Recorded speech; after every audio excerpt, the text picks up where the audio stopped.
Baik.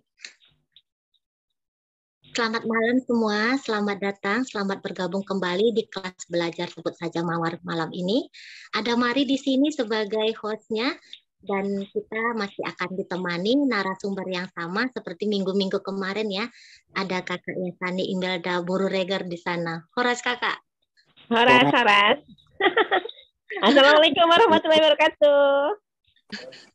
Waalaikumsalam.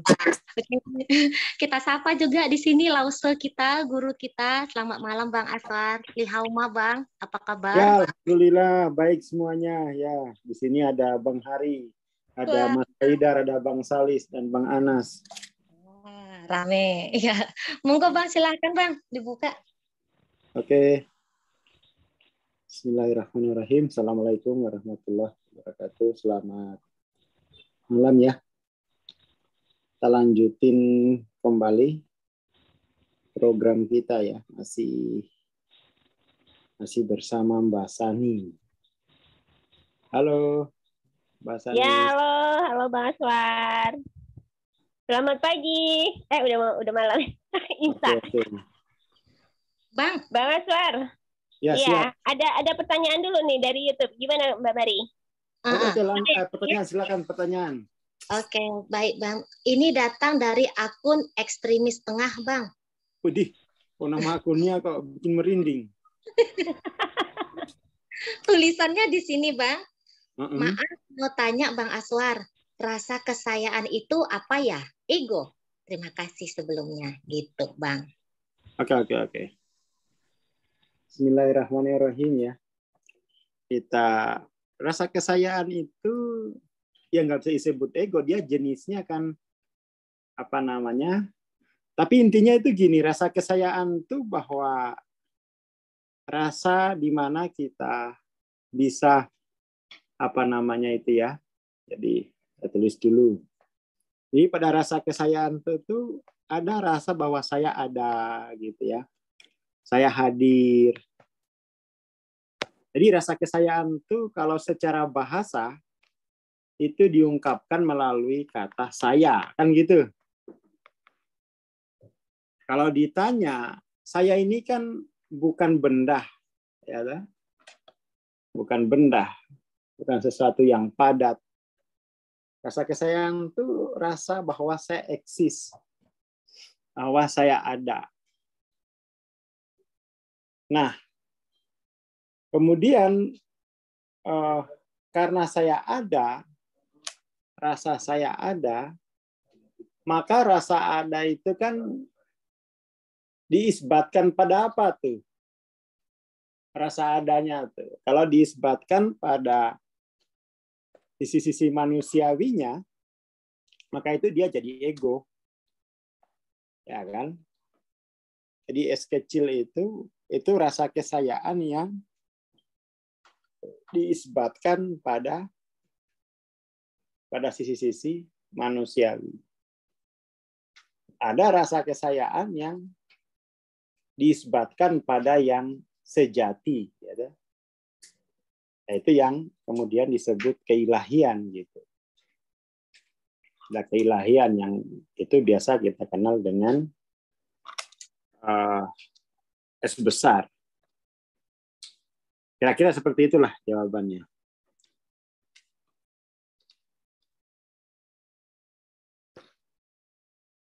Sebenarnya persoalannya itu adalah bukannya ego apa enggak. Kita harus tahu dulu bahwa apa yang kita sebut ego itu kan berarti rasa kesayaan yang telah diisbatkan.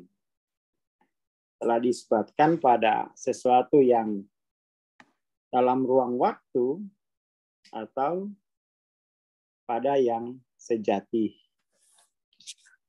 Tapi memang ini tidak populer lah istilah rasa kesayaan. Kita kemudian terbiasa dengan misalnya kata pikiran, kemudian perasaan. Lah ini kan pikiran, perasaan, ini ya fakultas-fakultas dalam rasa kesayaan itu.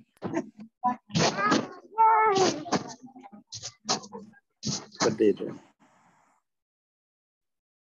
Ya ini saya mencoba untuk apa ya, punya istilah sendiri untuk menggambarkan pemahaman mengenai proses spiritual ya. Karena saya kurang puas dengan kategori-kategori yang yang ditulis di buku itu ya. Nah, kemudian itu saya memilih untuk membuat kategori sendiri atau setidaknya kategori istilah sendiri. Mungkin gitu ya. Mungkin gitu. Minggu lalu itu kita bahas apa ya?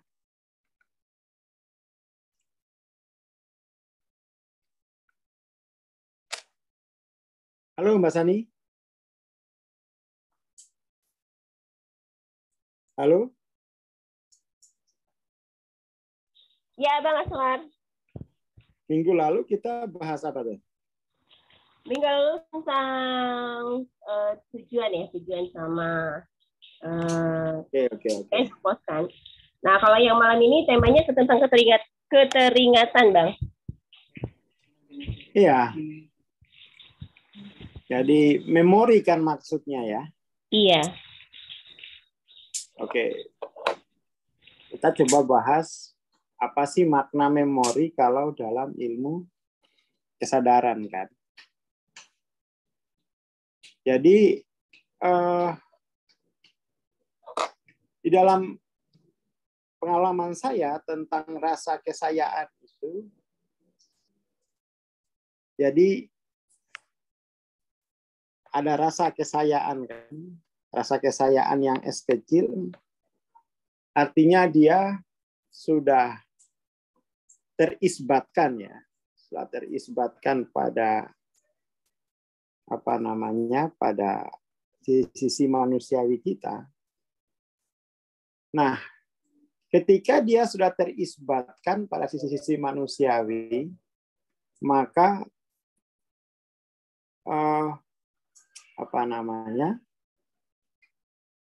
rasa kesayaan itu kan akan terus diulangi, akan terus direpetisi gitu kan. Selamat ulang tahun. Waduh, ini ada tamu ini gimana ini? Videonya dibuka ya, videonya dibuka, Bang Aswar, videonya dibuka. Oh gitu. Bang Aswar, terima kasih. Gimana tuh video yang dibuka tuh? Ya, itu dia. Halo, Udah kelihatan. Mbak Ika. Halo. Selamat ulang tahun Bang Aswar. Ya, terima kasih. Ya, coba ya. Gimana tip? Terima kasih. Naganya keluar, naga ada api-apinya keluar. Lanjut. Bang Aswar, ini atas nama teman-teman Sebut Saja Mawar. Alhamdulillah ini. Ini ada sedikit persembahan. Alhamdulillah ini. Kayaknya Sahabat-sahabat. tebal ini amplopnya ya. Ini tebal cuma kertasnya doang sih Bang. Oh, iya. Jadi ini saya sebagai perwakilan dari sesama. Ya, ini teman-teman. Ini ada hadiah dari teman-teman semuanya. Mengucapkan terima kasih. Terima kasih, alhamdulillah. Jangan dilihat jumlahnya ya Bang. Ya. Tapi dilihat dari ketulusan kami semua. Alhamdulillah amplopnya ini gede ini. Masukin sini lah. Ntar dingin nanti. Oh, ini banyak.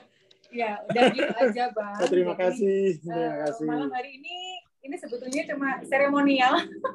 Jadi Abang mau pelajaran atau enggak? Terserah monggo. Kita lanjutin aja ya. Mau dilanjutin? Ya, oke.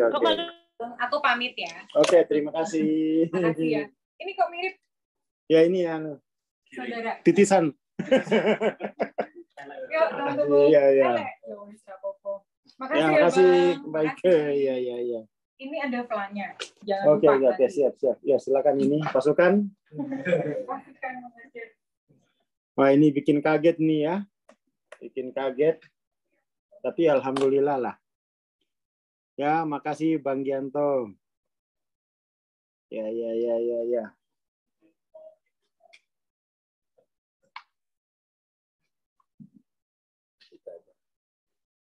Oke, ini. Kok. Ya, nggak apa-apa lah repot-repot ya. Saya tadi bilang kok repot-repot. Tapi ya wes memang harus, yes, nggak apa-apa lah repot-repot. Om.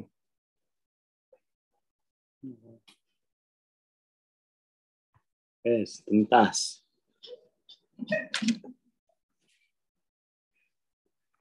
Ini kayaknya dimakan. Enak, dipotong-potongin. Oke. Boleh ada, Pak. Nah, kita lanjutin ya. Lanjutin. Jadi ketika rasa kesayaan itu sudah terisbat melalui proses historis, proses pengkondisian, maka dia telah menjadi itu, gitu kan? Dia telah ada sebagai itu, telah hadir sebagai itu. Nah, seperti itu apa namanya penjelasannya. Ntar saya ambilin dulu gambar saya ya. Tadi saya suruh Jenny itu, oh ini sini ada nih. Saya suruh Jenny itu gambar. Nah, inilah.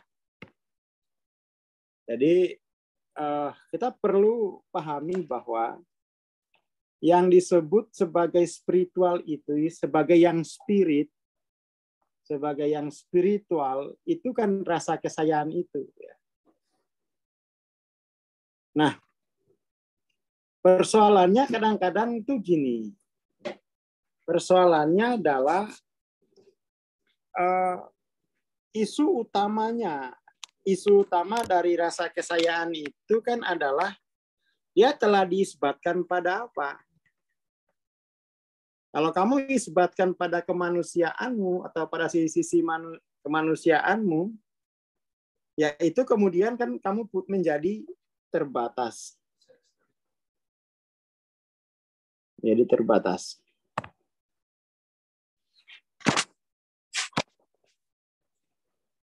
Jadi bentar ya, saya screenshot dulu ini gimana ini ya. Bismillahirrahmanirrahim.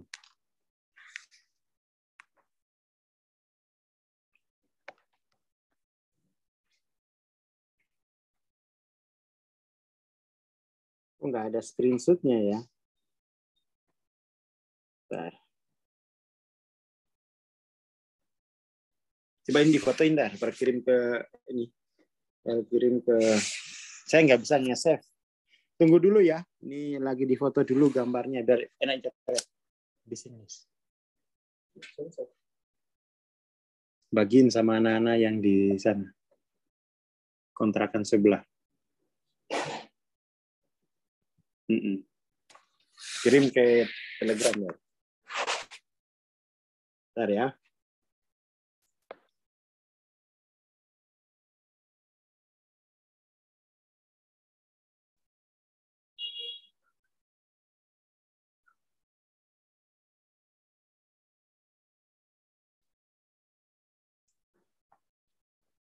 Oh, ini ada Jenny nih. Oke.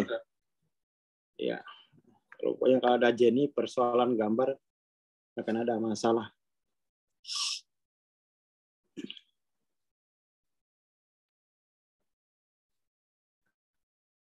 Oke, ini.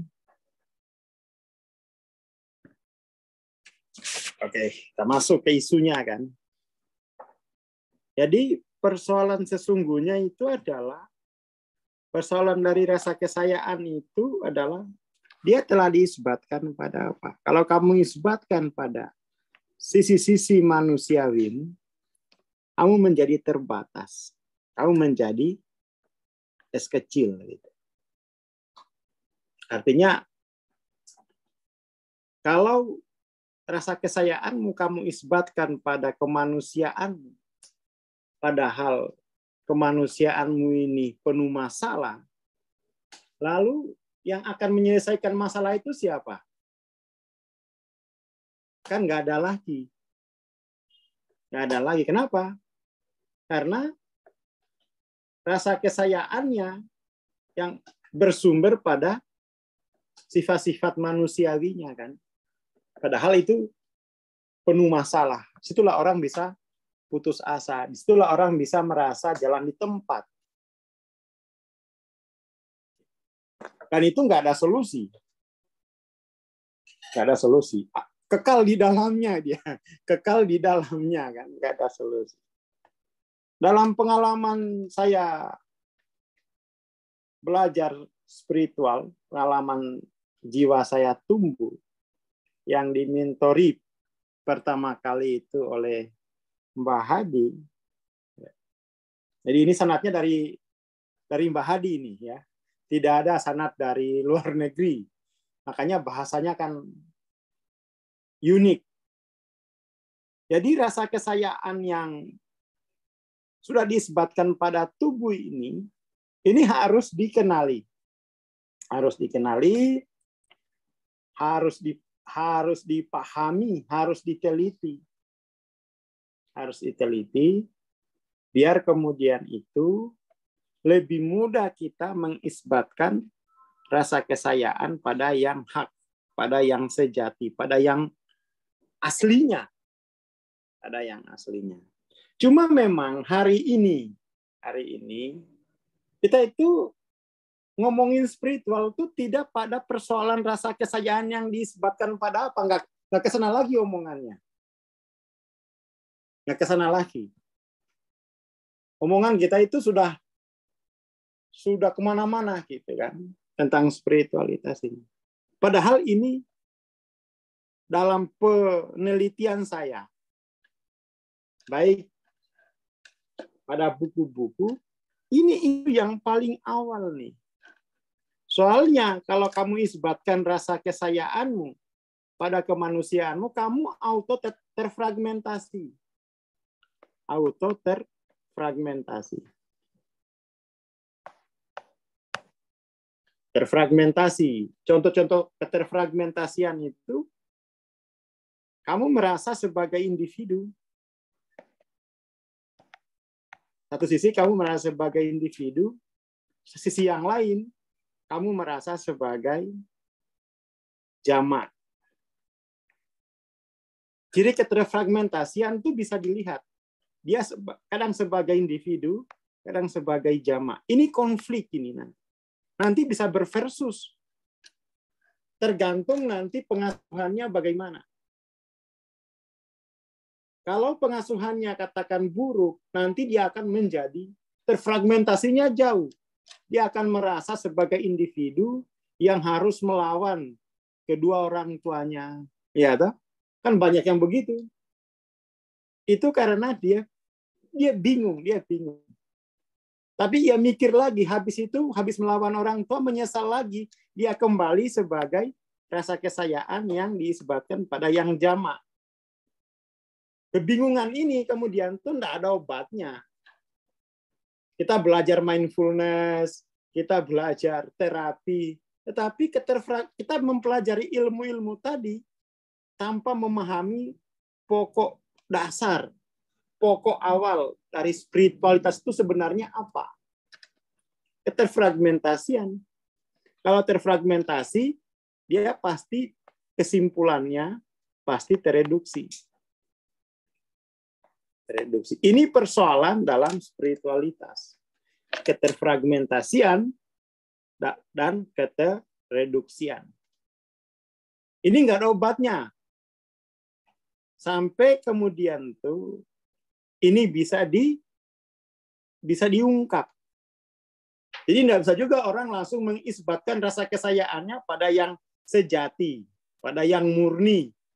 Kalau dia belum sadar dengan rasa kesayaan yang sudah diisbatkan pada sisi-sisi manusiawinya.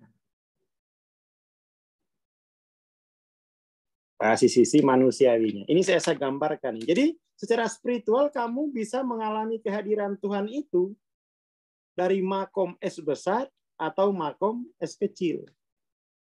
Itu secara spiritual. Kamu mengalami kehadiran Tuhan dari makom S kecil itu karena rasa kesayaanmu diisbatkan, sudah kamu isbatkan, baik secara proses historis artinya tidak sadar. Kamu nggak sadar kategori soal isbat mengisbat ini, kamu nggak sadar.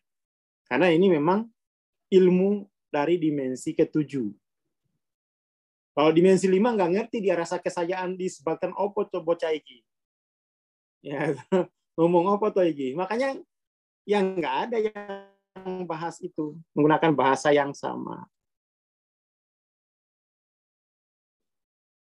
Jadi rasa kesayaan tuh dia harus disebabkan pada, ya itulah pentingnya pengetahuan. Kalau pengetahuanmu hanya mengerti sisi kemanusiaanmu, pasti itu akan terisbatkan pada kemanusiaan. Ya kan? Ini pentingnya kita berguru. Kalau baca buku tuh nggak ngerti isbat mengisbat ini dia. Kalau ngerti, mumet. Membaca buku spiritual tapi rasa kesayaannya sudah terisbat pada kemanusiaan, itu hanya jadi omongan, hanya jadi bahasa, nggak jadi pertumbuhan. Nggak jadi pertumbuhan. Ya, seperti itu. Dan ini persoalan isbat mengisbatkan ini tidak ada hubungannya dengan konsep teologi, nggak ada. Ini memang level kesadaran. Level kesadaran. Mungkin salah satu yang terancam dengan dengan pernyataan ini, salah satu yang terancam mungkin orang-orang teologi ya. Kalau kurang ilmu ini bisa menganggap ini ancaman bagi kemapanan teori yang sudah ada. Karena kemudian orang, ya aku belajar aja mentransendensikan rasa kesayaanku kan. Dari rasa kemanusiaan menjadi rasa keilahian. Dari rasa sisi-sisi manusiawiku ke rasa keilahian. Ini kalau belajar beginian, meskipun dia katakan itu tidak punya agama sama sekali, bisa. Bisa. Nggak usah mengharuskan dia harus agama B. Kalau perlu malah lebih bagus nggak usah punya embel-embel itu dulu. Karena ini ilmu. Tidak ada syarat budaya apapun, tidak ada syarat latar belakang. Karena rasa kesayaan itu melekat pada dirinya sendiri gitu. Melekat pada dirinya sendiri. Itu yang paling pokok. Dan terus terang ini memang orang tidak, sekarang kan spiritualitas ini kan enggak, apa sih isunya? Coba. Apa isu terpenting spiritualitas? Keterfragmentasian. Dari mana keterfragmentasian itu? Dari rasa kesayaan yang sudah diisbatkan pada sisi-sisi manusiawi. Ini di pondok juga lagi geger nih. Wah ini nih ya. Ini sudah akhirnya kita dapat sisi ilmiahnya. Saya kemarin dijanjiin mau diberikan kitab Toriko Sotaria, kalau bukan tulisannya Mbak Marjuki, tulisannya pokoknya dari terangnya Mbak Marjuki lah. Itu buku sudah lama hilang, ketemu. Dan akan diberikan kepada saya untuk saya baca. Kayak apa sih menjelaskannya dulu Simba itu kan, menjelaskan soal spiritualitas itu. Itu tulisan tangan, kitabnya ada. Kemarin baru dari pondok. Ya kitab pegangannya Aromli lah. Kitab pegangannya gitu. Kemarin udah ketemu sama lurah pondoknya, itu akan diambilkan. Tetap ingin baca ya. Kayak apa sih orang-orang semacam Mbak Marjuki itu kan, memahami rasa kesayaannya gitu kan. Kemarin masih disimpan di pondok, lama hilang, tapi sudah ditemukan. Jadi kita ini apa ya? Jadi sebenarnya rasa frustasi itu adalah berakar pada rasa kesayaan yang diisbatkan pada sisi-sisi manusiawi. Saya sudah teliti itu. Kemarin saya bahas sama teman-teman dari tarekat lain. Apa sih jane? Isu spiritual mungkin apa? Kalau kamu nggak tahu isunya, lalu kamu cari obatnya, kamu berpotensi overdosis. Kamu berpotensi overdosis. Itu yang kemudian dibilang Hawking. Kamu telah mencoba segala macam metode, hidupmu nggak berubah. Ya kan, karena nggak ngerti isu utamanya. Isu utamanya itu nggak terdefinisikan dengan jelas. Nah, proses transformasi, proses shifting rasa kesayaan ini berlangsung secara progresif, kan? Ya, progresif itu. Melalui sesi-sesi transendensi. Baik melalui transendensi seperti yang dilakukan di PCI maupun mungkin ada metode transendensi lain. Walau saya nggak ngerti, tapi Hawking bilang ya ada melalui ubudiyah atau melalui meditasi, ya, yaitu metodenya. Tapi isunya itu ya ini, gitu. Isunya itu ini. Sekali kita nggak tahu isu utamanya, terpimpong kita kemana-mana deh, kemana-mana terpimpong.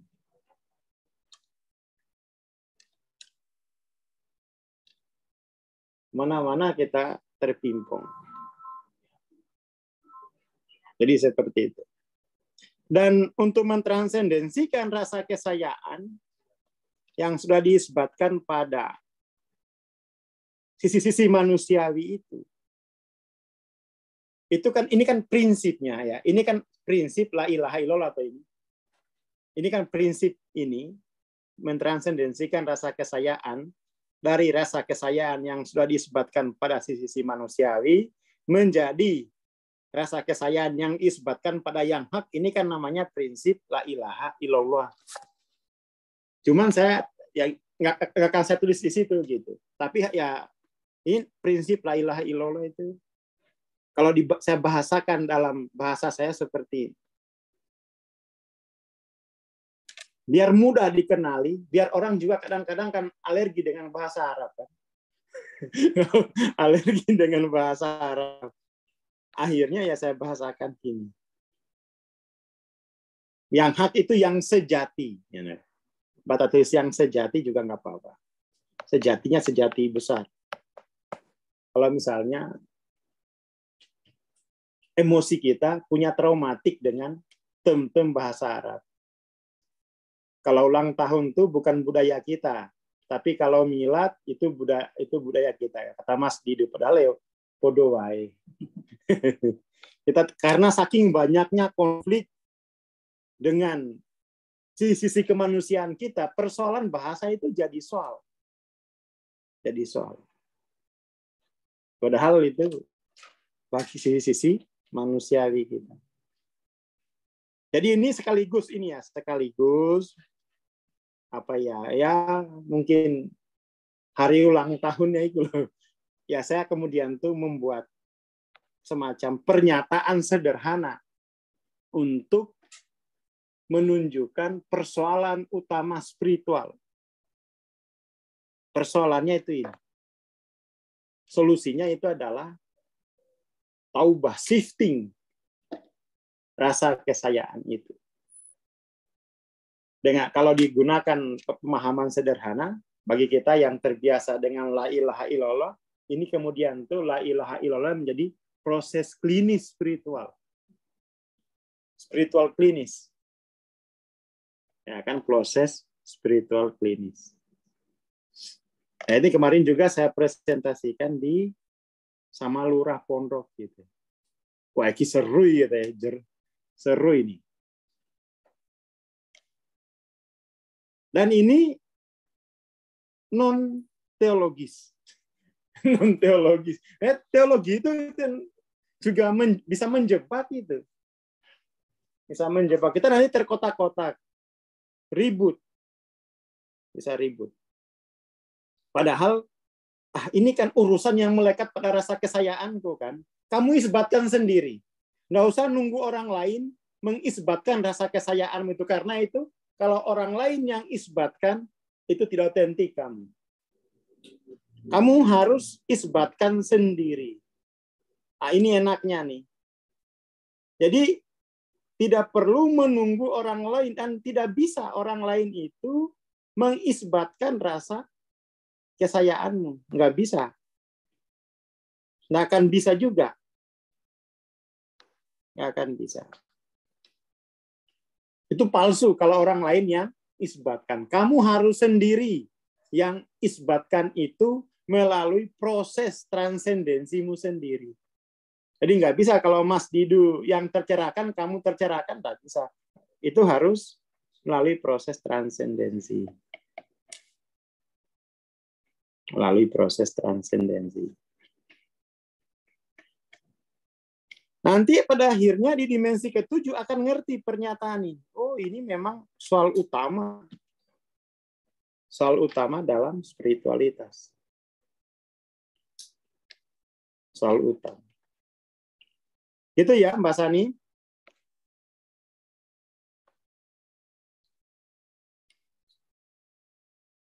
Ya ini kemarin, ya alhamdulillah Bang Kusnadi. Kemarin itu saya sowan ke Lurah Pondok.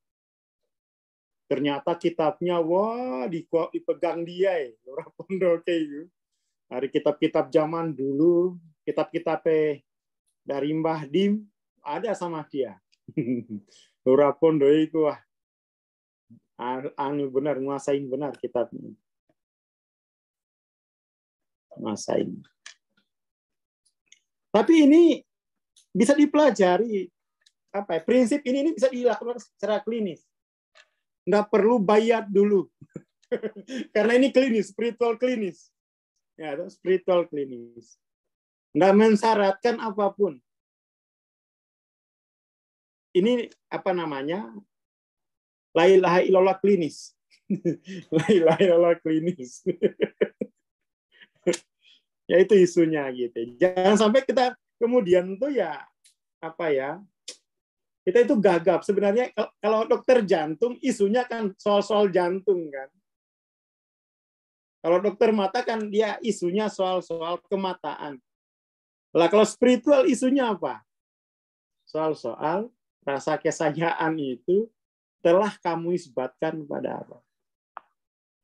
Karena diisbatkannya pada sisi manusiawinya, dia tidak bisa seperti sel tunggal itu yang langsung memperagakan keilahiannya.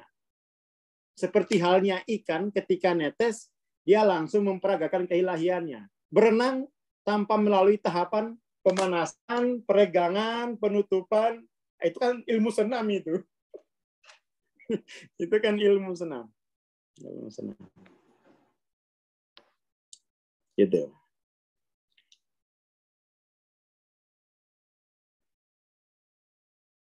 Ya kalau nggak tahu ilmu utamanya repot. Dengar ini ikut, dengar itu ikut, dengar ini ikut, dengar itu ikut. Tapi isu utamanya apa? Ah, ini bagi pencari yang frustasi, yang telah membaca semuanya, pergi kemana-mana, ngikut berbagai jenis, rasanya isu utamanya belum kecekel. Belum kecekel. Nah ini saya, ya isu utamanya itu ini. Dan ini siap akan dibedah secara ilmiah, monggo. Karena ini klinis. Dari sini, kemudian itu bisa diturunkan menjadi ilmu apapun di sini. Seperti itu. Jadi itu dulu ya Mbak Sani ya. Mungkin ini ya, Mbak Sani harus, Mbak Sani udah nggak ada. Ya wes, bukan selain Mbak Sani lah. Paling enggak teman-teman itu punya pegangan gitu. Punya pegangan, apa sih dasar, apa sih yang akan dipelajari ini? Isu utamanya apa? Masalah apa sih yang diatasi secara spiritual? Masalah pengisbatan rasa kesayaan. Oh, ada. Selama ini mungkin rasa kesayaanmu itu tanpa sadar sudah diisbatkan oleh ya mboh, kamu nggak ngerti. Oleh budayamu. Diisbatkan oleh budaya, diisbatkan oleh orang lain. Dan kamu nggak sadar itu.